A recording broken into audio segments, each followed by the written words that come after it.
Remember, just in case you are joining us, this is Good Morning Boss, as we are coming to you live from Boss TV. As you can see, my guest, second guest in particular, is already in studio, ready to discuss matters to do with health, particularly menstrual hygiene. Now, what do we understand when we are talking about menstrual hygiene? What are some of the concerns surrounding the menstrual hygiene? And to help me dig deep and shed more light concerning this is none other than the organizing secretary for the Together for Society. That is an entity that deals with sensitizing women and the society concerning various issues. She will be explaining what they do. That is one, Madam Sophia Mwari. She's here ready to have a discussion, a lengthy one that pertains menstrual hygiene. Remember, I would like to engage you into the program. What do you think about the topic? What are some of your concerns? Are you a lady or are you a girl out there that you do not understand largely so when we are talking about menstrual hygiene? Talk to us, share your comments, questions to my guest, and of course she will be answering some of your questions and I'll be sampling your views as we get along with the discussion this morning. Good morning. Good morning. How are you? I'm good. First and first, who exactly is Sophia Mwari? Sophia Mwari is my name. I'm the organizing secretary from Together for Society, the current organizing secretary. That means we are still going on. We are doing some more elections, so the leaders will be changing. Right. Where does this Together for Society found and what do you do? Together for Society is a charitable organization, basically for the youth based in Mombasa, and it's comprised of the youth from different colleges and universities in Mombasa. So we just came together through Edwin Shamira, executive director, and said we should come up with a group of youth who are willing to give back to the society and help these kids at the community. Right. Yeah.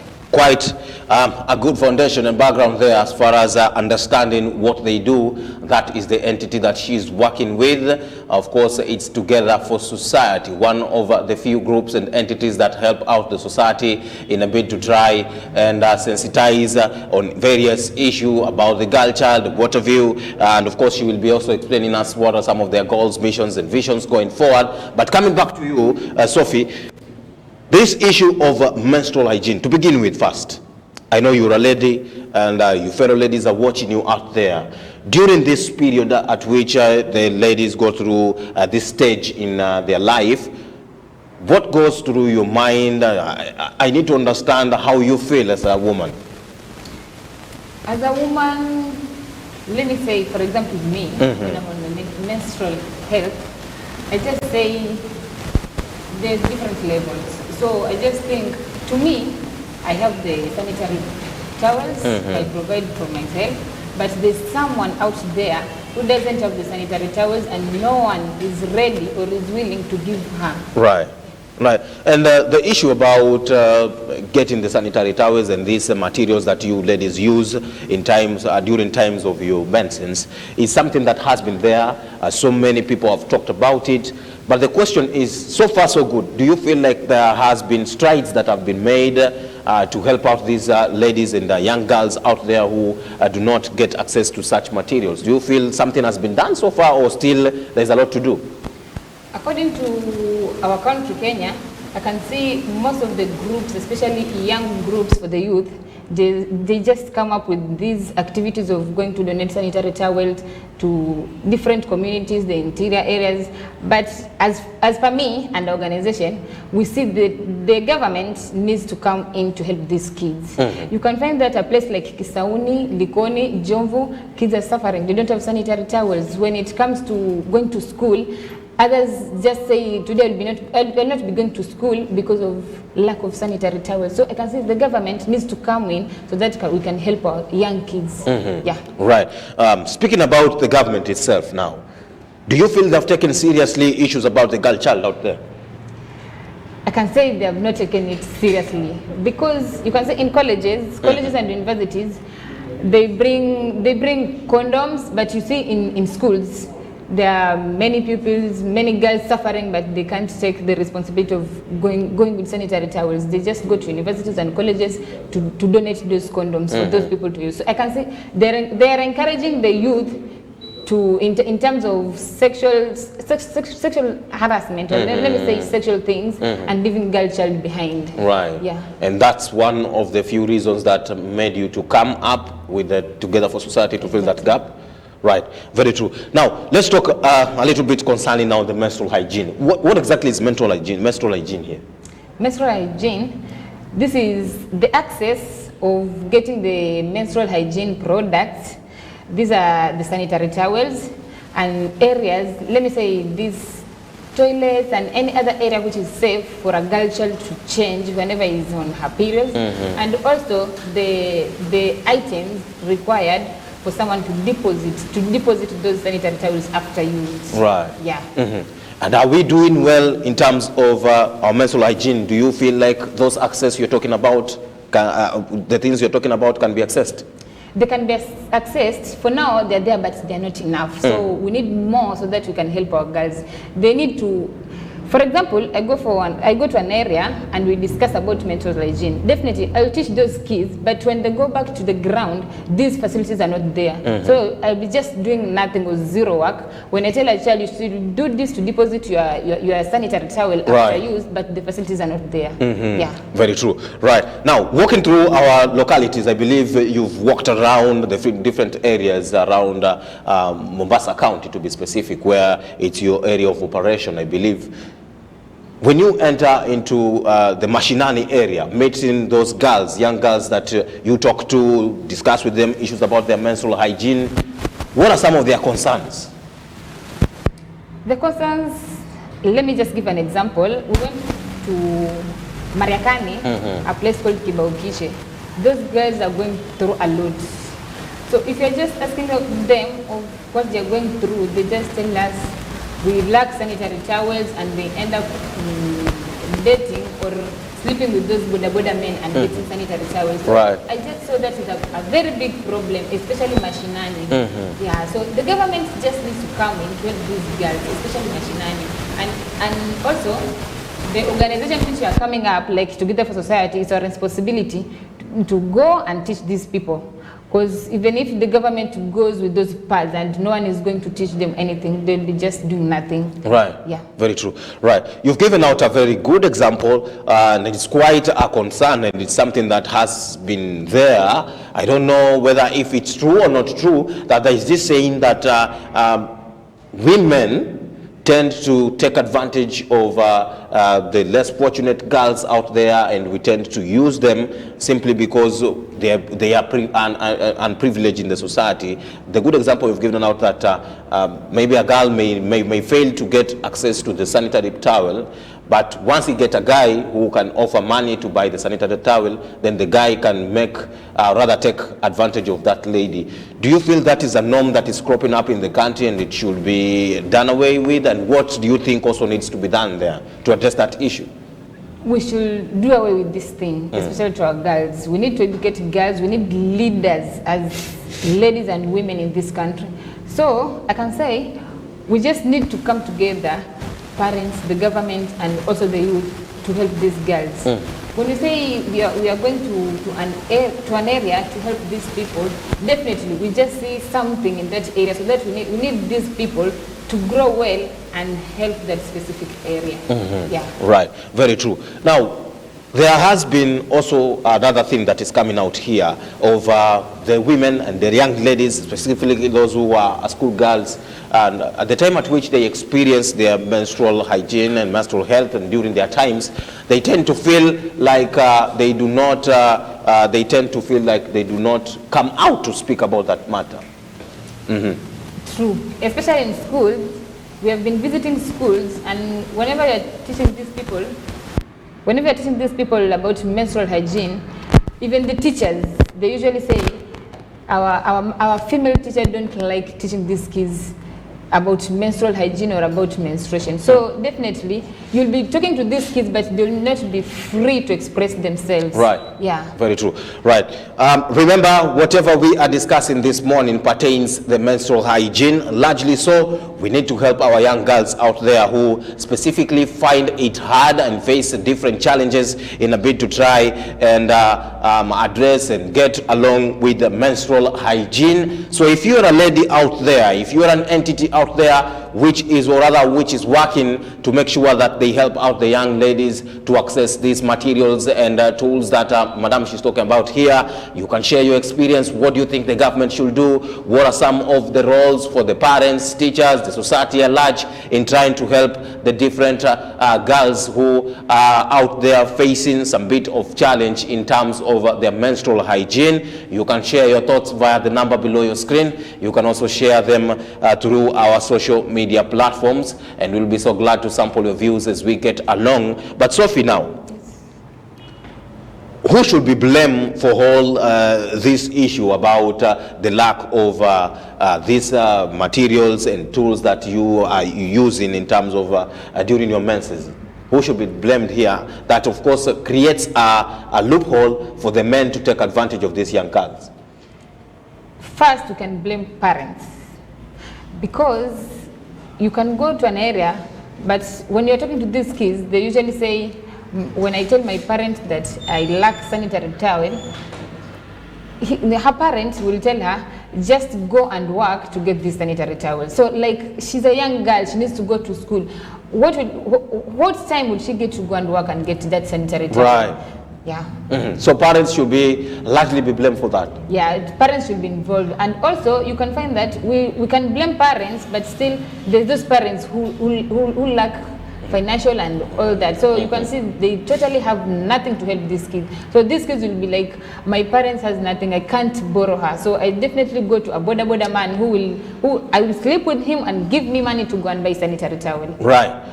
Speaking about parents and poverty, those are some of the few factors and that are resulting to and the increase of the issue you're talking about here.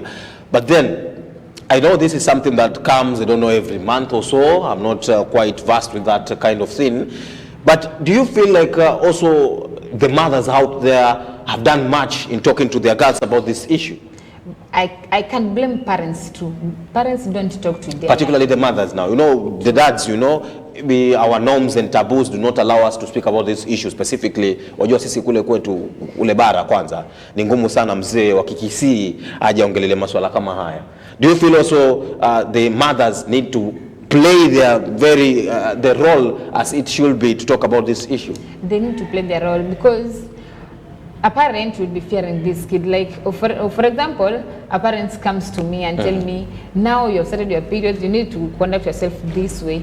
And that parent just sees it's against their taboo or whatever.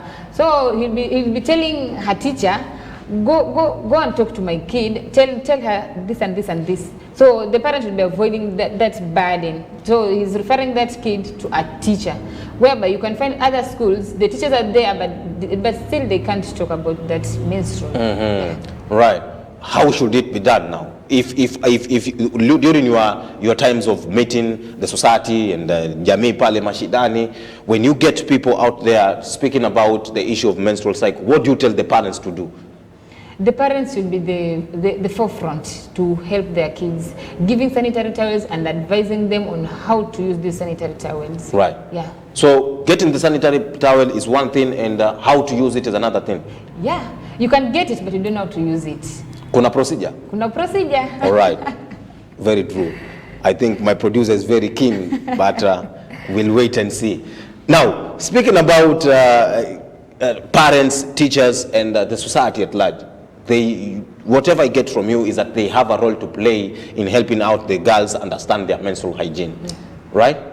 And now, in the time at which I'm supposed as a parent to talk to my kid, who is a girl, on how to conduct herself during their menstrual hygiene period, how should the ladies conduct themselves there? I know you understand this thing and how you talk to the girls. If a girl is watching you right now and you're talking about conducting yourself, anashindwa hii conducting ni nini? You can see for us ladies, we also fear our parents. So maybe we have got those strong women who are capable of facing you and telling you this and this and this whenever you're on your periods. But for us ladies, some of us fear. When a parent asks you a question, you just say, mama, there's nothing. But if you look at your daughter, you just see something, but she's unable to express herself. Right. Yeah. In such a scenario, I've seen something on my daughter and I'm supposed to start and address it. How should I even start? You know? You can start talking to her, but whenever you see like she's uncomfortable expressing herself, you can now forward her to someone else. Yeah. All right. Quite, I'm getting a bit of a picture here on how difficult it is to address this issue specifically from the parent side, considering what you're saying here that concerns the fear of and talking to about issues about menstrual hygiene and sex is something that is quite hard for for parents, specifically those who are from our African nature and our cultures and taboos. But then, talking about menstrual hygiene, do you feel like if at all the lady now gets access to these tools and materials that you're talking about here, what next? For example, you tell a lady you need to have the dignity packs, right. The sanitary towel, we call it dignity packs. So when you tell a lady, naziko na majina mingi. Yeah, right. Kidogo ni jina ya heshima, dignity packs. Right. So whenever you tell a lady you should have dignity packs, the area you're supposed to deposit and all that, na ukimfundisha yule msichana atakuwa na ile mimi nafaa kufanya hivi na hivi, so nitakuwa nafanya hivi ili nijilinde mimi mwenyewe. For example, when you are teaching a young lady how to use a sanitary towel, and you know menstrual hygiene is a wide topic, so whenever you're teaching her how to put that sanitary towel or a dignity pack, there's a duration of time. After that time, it needs to change. Right. So after giving her that materials, anajua mimi after hii time nafaa ku change to avoid these circumstances. You know, ile time yenye iko ukipitisha, there's some effects zenye zinaweza kunini kuharibu. Right. Yeah. Very true. Right. Na katika mafunzo yenu sana mimi nimeshaihudhuria moja wapo, maanake unajua shughuli yetu ya wanahabari waingia kokote na waongelea chochote. Tunapata ile taswira kwamba nyinyi wao mkiwaongelesha mnakemea sana wanaume kwamba katika muda huu kaa mbali na wanaume sijui nini. Is that so ama? It's true. But for now, you can see when we go to a certain area and we teach about menstrual hygiene, we involve boy child. Right. Yeah, because we can see these boys are the ones to be the role, or they're supposed to be the role model or the people, especially in schools, to help these young kids.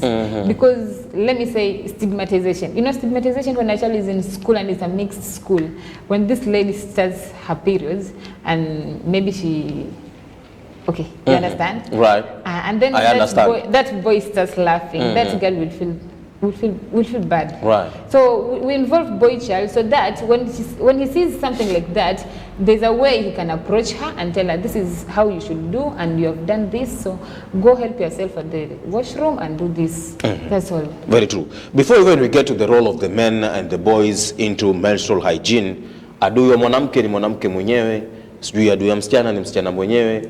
Do you feel like women out there also have come on board to discuss about these matters to help the girls out there? Manake hata tuko na majirani zetu ambao tunaishi nao na tukiangalia hadhi zao za kimaisha utapata kuona mtu hana access ya ile kitu, lakini kwa sababu mimi ni mama na niko na pesa ya kumnunulia msichana wangu, naenda nikimsema vibaya ule msichana ule jirani yangu. Unaona hiyo pia ni hali ambayo si sawa? Ni hali yenye si sawa kwa sababu unapata watu wako tofauti.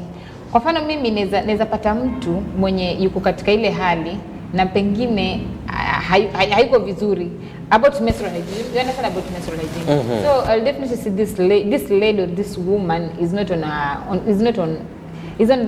the right side. So instead of going to her and tell her what he's supposed to do, you just end up talking about her to other areas. So that's not good. We need women who will be understanding each other and help especially these young girls. You know, those who don't understand that these young girls who are now growing. Yeah. Right. Yeah. Very true. Right. I'm keen to know, why is this passion about the young girls and the women issues? Unaitoa wapi your passion kwanza? Ni ngumu. Ni ngumu kwa sababu hata juzi tumekuwa na event Bamburi, but I was surprised. It's not the first time, but that man, we have a man from Changamwe, anajiita the period man. So he's a guy, but he has the responsibility, or he has that courage of speaking to a girl child. Anamwambia everything anafaa kufanya whenever he's on her period. So I just felt that girls need to pull up their socks. Right. Boy child anakuja tena vizuri sana. Yeah. Right. Umesema kuna period man? Period man. Anaeleza kila kitu? Yeah.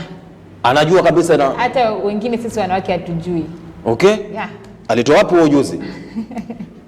You know, I'm trying to Right, remember that is what we are discussing this morning, menstrual hygiene. I think you're so surprised why we had to bring all this topic, but we need also to help a lady out there who doesn't understand what we are talking about when we are talking about this menstrual hygiene. Maybe she's going through quite a period that she herself does not understand, specifically the young girls who are in primary and in secondary school. But of course, in secondary schools wanajielewa kidogo. Sisi na kuna wenye bado hawajielewi. Kuna wengine wapi hapo hawajielewi by secondary school?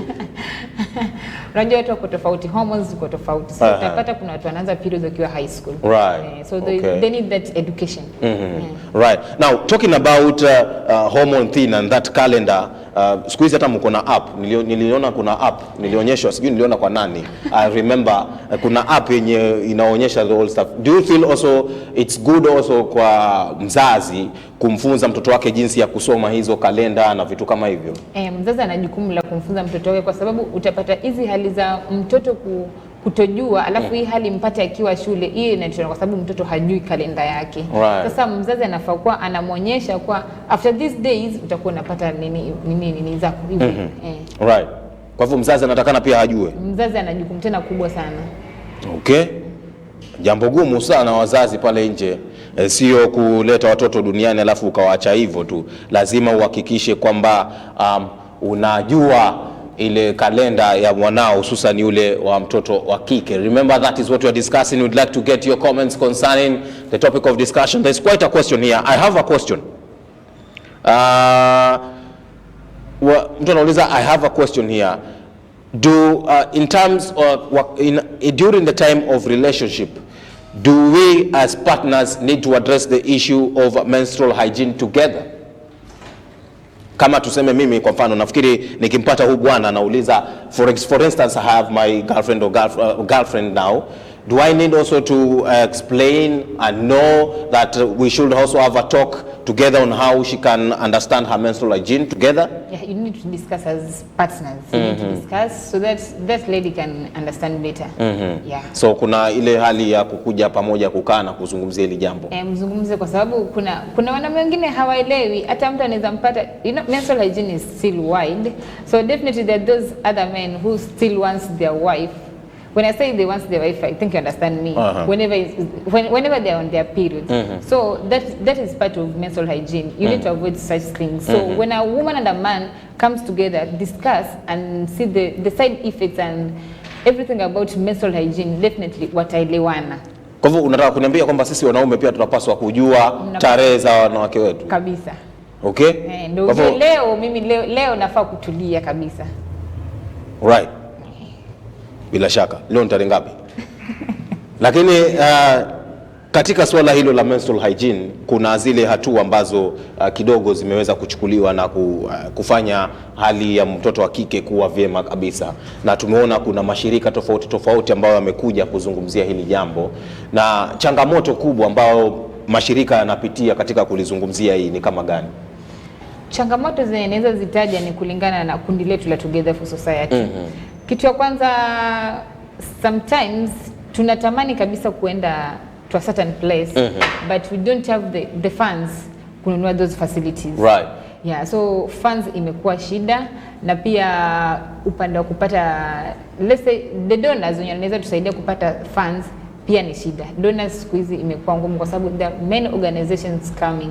Right. So shida kubwa ni funds. Kitu ya pili pia ni unaweza enda to a certain area but that area they have those things we call norms and values. So when you're educating a girl and kuna wale wazazi wao watakuwa nasikia vibaya ama hata unaweza fukuzwa. By the way kuna some areas watu wanafukuzwa. Like unafundisha nini watoto wetu?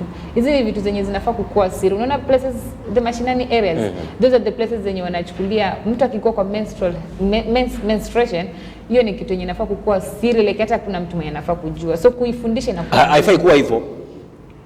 Do you mean kwamba ukikuwa kwa menstrual hygiene yako watakana ukwende ukitangaza ama hautangazi, lakini kiupande wa kufunzwa masomo, yani maadili hivyo unafaa kukua, hiyo ni kitu yenye inafaa kukua wazi. But unapata kuna areas zingine sana mashinani unapata hata si vitu zenye zinafaa kuongelewa hadharani. Right. Kwa hivyo hiyo kuongelea hadharani ndio huwa wanakatalia wazazi wengine. Right. Na katika uko unataja changamoto ambao ni pengine hampokelewi vyema na jamii, ndio unasema hiyo. Kando na hizo mbili, maana umetaja fedha na kupokelewa vizuri na jamii, kuna nyingine yote?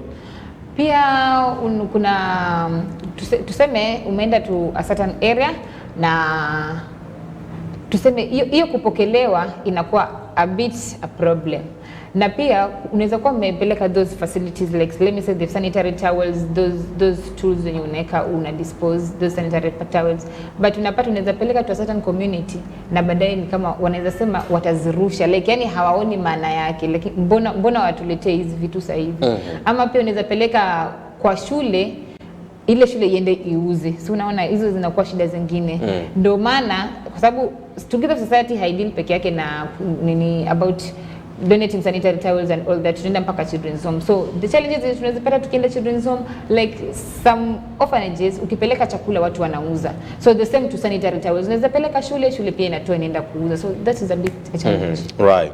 Na ni aibu sana kama pengine watu wameleta msaada alafu unachukua unakwenda kuuza. Pengine unaweza zungumzia nini kama watu kama hao ambao kutokana na roho yenu safi hiyo na kindness yenu ya kupeleka vile vitu alafu mtu anakwenda na viuza? What can you say to such people? Kitu cha kwanza ni dhambi kubwa sana kwa sababu Mwenyezi Mungu mwenyewe anasema ile kidogo yenye unapata ugawe na mwenzako. Sasa mimi nimechukua nimegawa na mwenzangu, wewe unachukua unaenda kuuza. So that is a sin definitely. Yeah. Na ni jambo la kukemewa tena kwa asilimia kubwa sana. Lakini tukiachana na hayo pia katika menstrual hygiene kuna baadhi ya watu ambao wanasema kwamba hili swala linatakana liwe lafunzwa hata mashuleni, kwamba kuweze kuwa na subject ya kuzungumza mambo ya reproductive education, manake ndani ya reproductive education lazima kutaweza kuwa na menstrual hygiene. Do you think that is also an approach that we need to have as a country currently? Yeah, the country or the government or the department of, let me say, education is in charge of kuongezea this topic ama this topic kwa watoto sana primary schools. Sababu unajua mtu ukifika high school walimu wanajua ushakuwa mtu mzima. Hata kama haujaanza, lakini sasa walimu wanachukulia nyinyi ni watu wazima. Hata mkisema hivi kwa assembly ama nini mnaambiwa nyinyi ni watu wazima na ni watu wenye mnajijua. So I think it's a topic yenye inafaa kuwa included in primary schools. Yeah. Right. Do you feel the teachers themselves ambao wako shuleni wapo na elimu ya kutosha kuzungumzia masuala kama haya? Manake nyinyi natumai mumekwenda through some bit of trainings hivi. Je, walimu wana uwezo wa kuzungumzia haya masuala? Walimu naweza sema wako na uwezo, lakini pia kuna hawa watu nje sana wenye watu kama sisi, kama mimi. Me, I have that courage of talking to these kids, but utapata kuna mwalimu mwingine mwenye anaweza ongelea sana kuhusu maths, English and whatever, lakini haiwezi ongelea much about menstrual hygiene. So maybe I can say they can employ one person in every school mwenye atakuwa anafunza these lessons, because it's not that big topic yenye inazongelewa nini miaka yote kwa shule. Ni kitu chenye inaweza funzwa kama for a term hivi kwa class moja. So I think they should be employing such people wenye atakuwa anafundisha watoto. Right, very true. Isije ikawa jitafutia kibarua hapa. Right, and talking about menstrual hygiene being introduced in schools, do you feel also kwamba it will be taken so seriously with the kids themselves? Manake umenitajia kwamba unaweza kwenda mashinani pale ukazungumza na mzazi, ukazungumza na mtoto, ukampatia ile sanitary dignity whatever. Dignity pad. Right, dignity pad, lakini akitoka pale anakwenda anaitumia ndivyo sivyo. Ikiletwa pengine mafunzo yale akiletwa shuleni, unafikiri itaweza leta utofauti fulani pale? Italeta tofauti tena mkubwa sana, kwa sababu kitu ya kwanza mkipeleka zile facilities like the things that you una deposit, those containers you una deposit after ushatumia ile pad. Ukishapeleka those facilities zote alafu mtoto umfunze, definitely atafuata the right procedure yenye utakuwa umemfunza. Right. Very true. Right. And from the different ladies na young girls ambao mmeweza kutangamana nao pale nje, do you feel kwamba wakishakuwa mkishafanya yale mazungumzo, mshamaliza, mshawapatia vile vitu, wakienda kule huwa wanakwenda what feedback do you get kwamba mambo yamebadilika, wameanza kujielewa ama? When we go to schools, we'll be following up to those teachers, the head teacher and maybe the female teachers who are in that school. So you'll be asking whether these kids are practicing what you just taught them or they're doing something else. Right. So you can see, for example, in a place like Chani, we can be Chani, I think you know Chani, social hall pale. Tulikuwa na event na tukawafunza. So tukitaka feedback, a positive feedback, huwa tunafuatilizia nyumbani na pia shule. Watoto wanaendelea vipi? Kwa sababu pia mtoto ukimfunza akijua jinsi ya kujimaintain akiwa kwa health zake, utapata hata anaenda shule mpaka wakati wenye yeye hayuko sawa. Kwa sababu anajua mimi saizi niko sawa, naweza tembea kila mahali. Shule anaenda na pia utapata performance yake pia inapanda. Right. Of course pia imekuwa ni challenge kubwa sana, hususan wengi wanasema kwamba wakati ule ambapo wasichana kina dada wetu wanapitia hali kama ile, huwa wengi hawaendi shule na ambao inawaregesha nyuma kimasomo. Na unahisi kwamba pia hiyo inaweza waregesha nyuma zaidi hawa watoto wa kike katika mambo ya performance yao? Performance definitely itarudi nyuma, kwa sababu absenteeism ni kitu ya kwanza yenye inaregesha performance ya mtoto nyuma. Right. Sasa the moment watoto mmewafunza na wamepata these facilities from sisi organizations kama hizi ndogo ndogo na pia serikali ingilie ndani, performance itapanda kwa yule mwanafunzi mwenye utakuwa umempa ile masomo. Ndio. Right.